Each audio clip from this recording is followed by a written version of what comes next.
Hi, I'm Dr. Lewis. How are you doing today? I'm fine. How are you? I'm doing pretty well. Do you mind telling me what brings you in today? Recently I had a heart attack. Okay. I was driving in my car and I began to feel tightness in my chest. I reached for my phone to call 911 and the tightness worsened. Okay. Um, After I composed myself, I was able to dial 911. But as I began to speak, the tightness came back. Okay, I see. Were you experiencing any other symptoms prior to getting in your car? It could be nausea, fatigue, or shortness of breath. I had a bit of nausea, but I thought it was from something that I ate. I did have shortness of breath. But 2 months prior to my heart attack, I had COVID.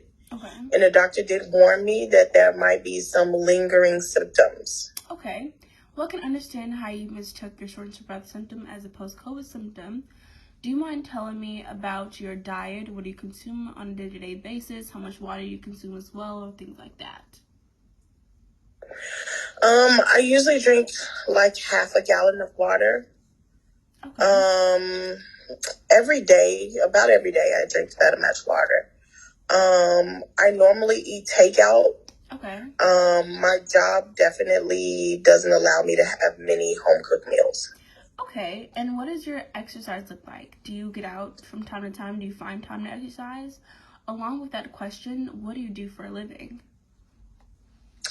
I'm a truck driver, so no, it does not allow much time for exercise at all. Okay.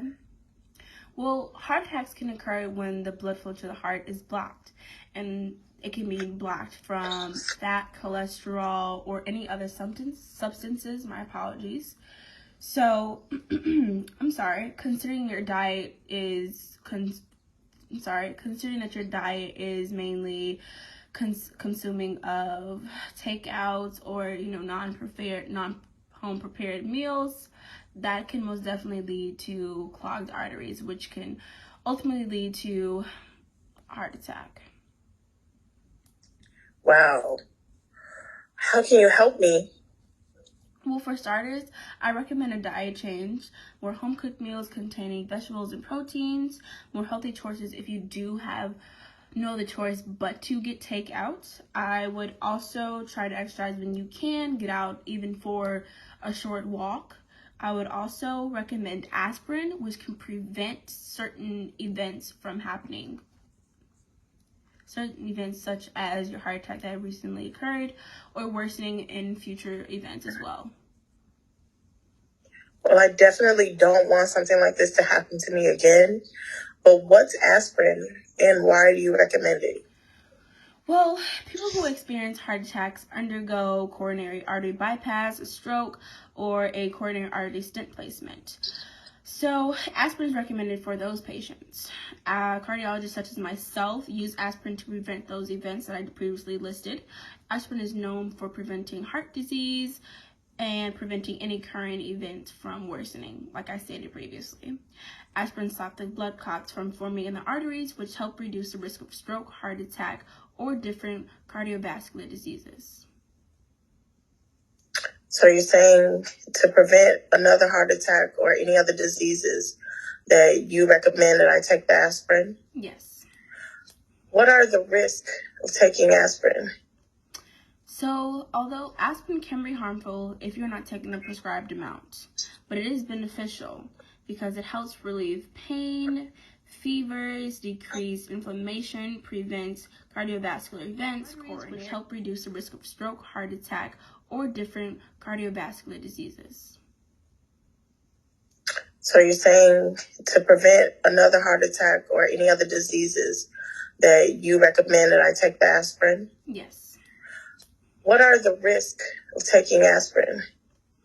So, although aspirin can be harmful if you're not taking the prescribed amount, but it is beneficial because it helps relieve pain, fevers, decrease inflammation, prevents cardiovascular events, coronary events, and other events as well.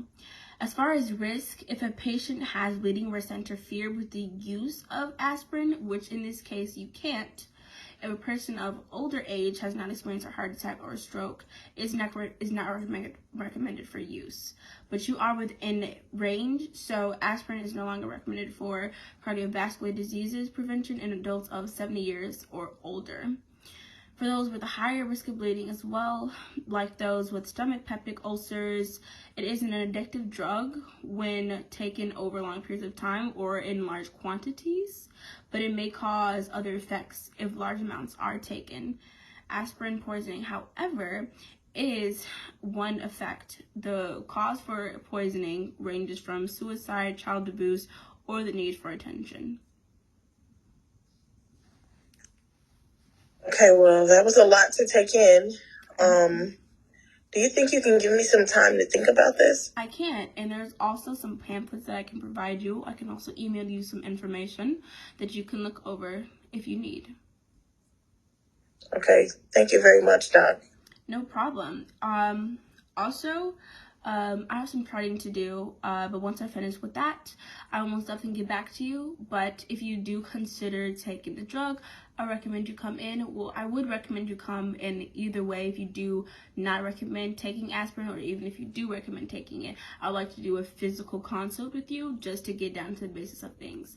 So I will have you come in for our next visit, and we can schedule that at a later date. Okay, thanks, Doc. That works for me. No problem. Have a nice night. You too. Back again, guys. So, while the patient is away, I'm going to give you guys a more in-depth description about the aspirin molecule. So, aspirin is a polar molecule. However, there are some parts that are non-polar. I'm going to show you exactly where. So here, in the 3D molecule, the flat area here is a non-polar region. However, these two extended branches here and here are the polar regions. So, the oxygen molecule, cooperate with me. The oxygen molecules in this diagram are they're lone pairs, and they are polar regions. Aspirin is a polar dipole-dipole molecule. It has 13 sigma bonds, which are like single bonds, you can think of them as, and it has 5 pi bonds. Pi bonds you can refer to here and here. The single bonds you can refer to right here.